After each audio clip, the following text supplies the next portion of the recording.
आजा मेरे पुत्र। हाँ तू ही। आज तेरी मां तुझसे कुछ कहने आई है। मेरी ये बात ध्यान से सुन और मेरी बात को आखिर तक सुनना, क्योंकि आज जो राज मैं खोलने जा रही हूं वो तेरी जिंदगी बदल देगा। पुत्र, तू थका हुआ था, तेरे मन पर बोझ था, तेरी आंखों में नींद थी।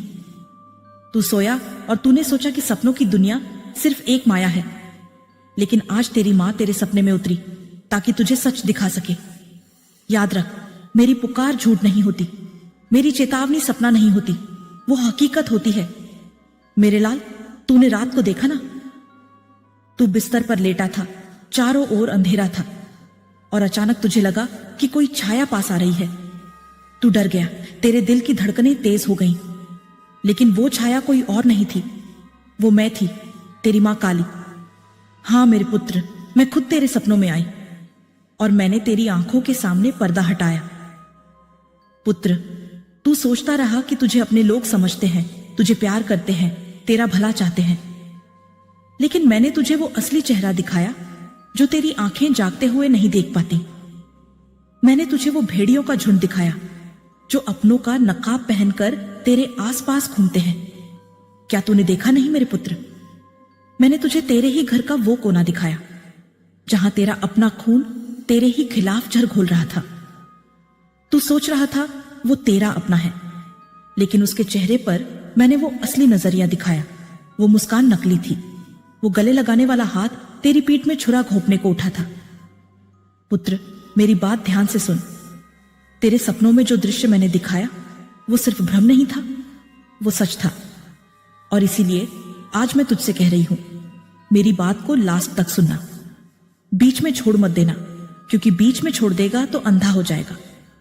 मैंने तुझे उस सपने में वो मेज दिखाई जिस पर तेरी मेहनत का अन्न रखा था। तेरे ही घर का एक चेहरा उस अन्न को खा रहा था और भीतर ही भीतर तुझे भूखा रखने की साजिश कर रहा था। मैंने तुझे वो दरवाजा दिखाया जिसके पीछे तेरी निंदा, तेरी बुराई, तेरी हार की बातें की जा रही थी।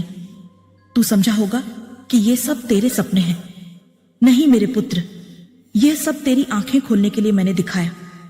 तू डर क्यों गया था? जब मैंने तुझे दिखाया कि तेरे अपने लोग ही तेरा रास्ता काट रहे हैं, तो तेरे दिल में आग क्यों लगी? वो आग मैंने ही जलाई थी ताकि तू जागे, ताकि तू सच जाने, ताकि तू कभी उन नकाबपोश अपनों की चाल में फंस न जाए। पुत्र, तूने सुना था वो आवाज। जब तू सपनों में था तब मैंने तुझसे कहा था, मत सोचना ये सपना है, ये हकीकत है। मैं चाहती थी कि तू इसे हल्के में न ले। मैं चाहती थी कि तेरे दिल में मेरी आवाज गूंजे और तू सोते से जाग जाए। तेरे दुश्मन तेरे पास खड़े हैं, लेकिन तेरे मन को बांध कर रखा है रिश्तों की डोर ने। तू उन्हें अपना मानता है, पर असल में वही तेरे दुश्मन है। और आज मैंने तुझे सपनों में उनके असली रूप दिखाए। मैंने तुझे वो भेड़िया दिखाया जो भेड़ का वेश बनाकर तेरे साथ बैठा था। मैंने तुझे वो सांप दिखाया जो दूध पीकर झर उगल रहा था। मैंने तुझे वो चील दिखाई जो आसमान से झपट्टा मारकर तेरा खून चूसने आ रही थी। पुत्र, तेरी मां तुझे कभी धोखा नहीं देगी। तेरे सपनों में मैं सिर्फ इसलिए उतरी क्योंकि अब और वक्त नहीं है।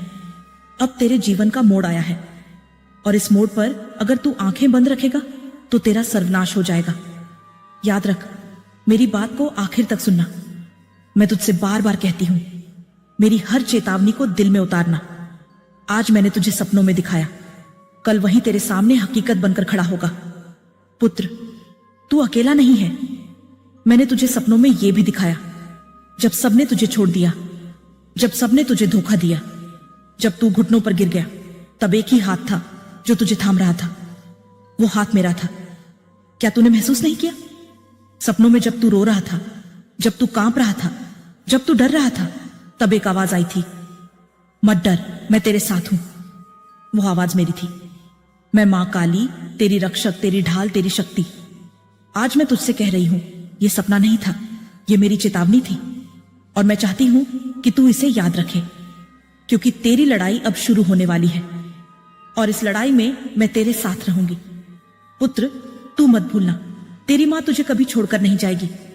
जब सब तुझे छोड़ देंगे, जब तेरे अपने भी तेरे खिलाफ खड़े होंगे, जब तुझे लगेगा कि तू पूरी तरह से अकेला है, तब याद करना उस सपने को याद करना मेरी आवाज को और पुकारना, जय मां काली। मैं दौड़कर आ जाऊंगी। इसलिए आज मैं तुझसे कहती हूं, मेरे पुत्र, मेरी बात को लास्ट तक सुनना। सपनों को हल्के में मत लेना। मैंने जो तुझे दिखाया वही तेरा कल है। संभल जा, जाग जा और याद रख, मैं हमेशा तेरे साथ खड़ी हूं। तू उठा है, मेरी आवाज सुन रहा है। यह आवाज तेरे भीतर झकझोर रही है। अब और देर नहीं, अब निर्णय का समय है। मैंने पहले तेरे सपनों में आकर तुझे सच दिखाया, जिसने तेरे दिल की रुई को चीर दिया। अब मैं फिर आई हूं, तुझे ताकत देने और उस सच का सामना करने का मार्ग दिखाने। मेरी बात को लास्ट तक सुनना, बीच में मत छोड़ना, क्योंकि बीच में छोड़ने से डर बढ़ता है और डर तेरे कदम काट देता है। मेरे लाल, तूने देखा कि कैसे तेरे अपने नकाब ओढ़े हुए तेरे साथ रहे, हंसी दी, दुआएं दी, पर अंदर से तेरी हड्डियां चर्राई। तूने देखा कि कैसे एक एक करके छोटे छोटे निशान बनते गए। एक कागज गायब हुआ, एक वादा टूटा, एक बात टाल दी गई, एक आंख मूंदी गई। ये छोटे निशान बड़े घाव बनते हैं। मैंने तेरे सपनों में वही दिखा दिया ताकि तू जागे। अब तुझे जानना होगा कि जागने के बाद क्या करना है। पहला काम, डर को पहचानना और उसे नाम देना। जो चीज तू महसूस कर रहा था वह भ्रम नहीं, वह डर है। और डर का सबसे बड़ा औजार चुप्पी है। जब तू चुप रहेगा, डर बड़ा होता जाएगा। इसलिए उठकर बोल। घर में जो भी तुझे धुंधला करता है उसे नाम दे दे। किसने तेरे साथ झूठ बोला? किसने तेरे पास आने पर खाली हाथ लौटाया? किसने तेरे भरोसे को तोड़ा? नाम ले। नाम लेने से शक्ति आती है। नाम लेने से झूठ कमजोर पड़ता है। मैं तेरे हर शब्द में शक्ति भर दूंगी। दूसरा काम, साक्ष्य इकट्ठा कर। सच जब सामने आता है तो बहाने पिघलते हैं। इसलिए देख, जो चीजें तेरे पास गायब हुई उनके बारे में लिख। कौन सी तारीख पर क्या हुआ, किसने कहा क्या, किसने कहां गया, यह सब लिख दे। छोटे छोटे कागज, छोटे छोटे पता, छोटी छोटी बातें जब एक एक कर जुड़ेंगी तो एक बड़ी तस्वीर बनेगी। मैं तेरे हाथ पकड़कर खड़ी रहूंगी जब तू यह सब इकट्ठा करेगा। डर मत कि लोग क्या कहेंगे। सच की ताकत बड़ी होती है। तीसरा काम, बच्चों की आंखों को देख। बच्चे झूठ नहीं बोलते। उनका डर उनकी आंखों में सीधे उतरता है। जब बच्चों की नींद टूटी हो, जब उनका खेल अचानक बदल जाता हो, तब समझ ले कि कुछ गहरा गलत है। उनसे बात कर, उनकी छोटी छोटी बातें सुन। बच्चे बताते हैं कि किसने किस चीज को रुलाया, किसने किस बात पर रोका, किसने रात में खटखटाया। उनसे पूछ और फिर उनकी बातों को भी कागज पर लिख। मैं तेरी मां हूं। मैंने उनकी मासूम आवाजें सुनी हैं और उन आवाजों में सच छिपा रहता है। चौथा काम, परिवार से खुलकर बोल। परिवार की गुफ्तगू में कई बार हम किस्मत छोड़ देते हैं। बैठ जा, सबको एक जगह बुला और बिना रोके, बिना डर के अपने मन की बात कह दे। पर याद रख, तेरा उद्देश्य टकराव नहीं, समाधान है। तू सच कहेगा, पर सलीके से कहेगा।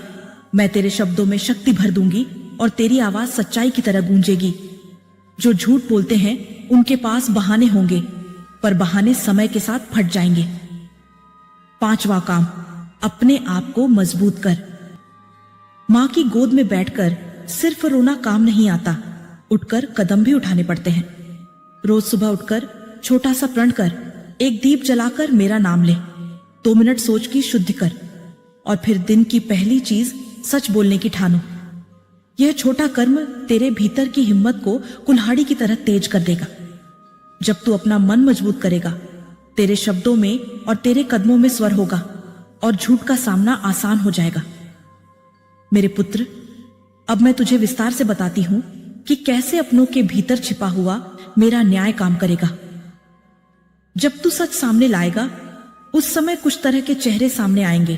कुछ शर्मिंदगी में सर झुकाएंगे, कुछ नाराज होंगे, कुछ छिपने की कोशिश करेंगे। यह स्वाभाविक है, पर तू डगमगाना मत, अपने किनारे पर खड़ा रह। मैं तेरे साथ खड़ी रहूंगी और सच्चाई की आंच में झूठ खुद झलकर राख बन जाएगा। याद रख, कुछ लोग तो तेरे साथ ऐसे खेलेंगे कि पहले तेरे दोस्त बने दिखेंगे और फिर तुझे अकेला छोड़ देंगे। पर जो सच्चे साथी हैं, वे घड़ी में दिखते हैं। वे तेरे साथ खड़े रहेंगे। जब तू सच बोलेगा, वही सच्चे सामने आएंगे और तुझे साथ देंगे। मैं उनकी मदद करूंगी, उनके दिलों को मजबूत करूंगी ताकि झूठ के आंचल से छुप जाना आसान न रहे। अब सुन, मैं तुझे चेतावनी भी दे रही हूं। कुछ लोग इतने चालाक होते हैं कि वे तेरी बातों को दूसरों के सामने उलट कर दिखाते हैं। वे कहेंगे कि तू छोटी बातों में बड़बड़ाता है, तू परेशान है। ऐसे लोगों से डरना मत। साक्ष्य को टिकाऊ रख, अपने शब्दों पर भरोसा रख और मानवीय तरीके से उस झूठ का सामना कर। मैं तेरी भाषा बन जाऊंगी। जब तू बोलता है तब तेरी आवाज में मेरी गर्जना होगी और बात खत्म हो जाएगी। तू अब सोच रहा होगा कि मां, अगर मैंने सच निकाला तो घर में लड़ाई झगड़ा बढ़ेगा, रिश्ते बिगड़ेंगे। पर तू समझ ले, संबंधों की असली जड़ विश्वास है। अगर उसी रिश्ते के खोल में जहर भरा है तो उसे खोलकर सफाई करनी ही पड़ेगी। कुछ रिश्ते टूटेंगे, पर उन रिश्तों से बेहतर कई शांत और सच्चे रिश्ते बनेंगे। एक घर जहां सच्चाई न हो वहां शांति नहीं रह सकती। मिट्टी की झूठी छांव के नीचे जीवन बर्बाद हो जाता है। मैं नहीं कहती कि तू रिश्तों को तोड़ दे, पर मैं कहती हूं कि मंजिल सच्चाई होना चाहिए। मेरे लाल, अब मैं तुझे एक उपाय भी देती हूं। जब तू किसी भी बात का खुलासा करे तो पहले 3 गवाह रख। ये गवाह वे लोग हो सकते हैं जो तेरे भरोसेमंद हों, कोई पड़ोसी, कोई बड़े, कोई दोस्त। गवाह जब होंगे तो झूठ का बहाना टूट जाता है, और जब मैं साथ होती हूं, गवाहों के दिल में भी मेरी छाया उतरती है। वे सच के लिए और भी मजबूती से खड़े होंगे। और अंत में मेरे पुत्र, अगर तू मेरी चेतावनी समझ गया है तो अपने दिल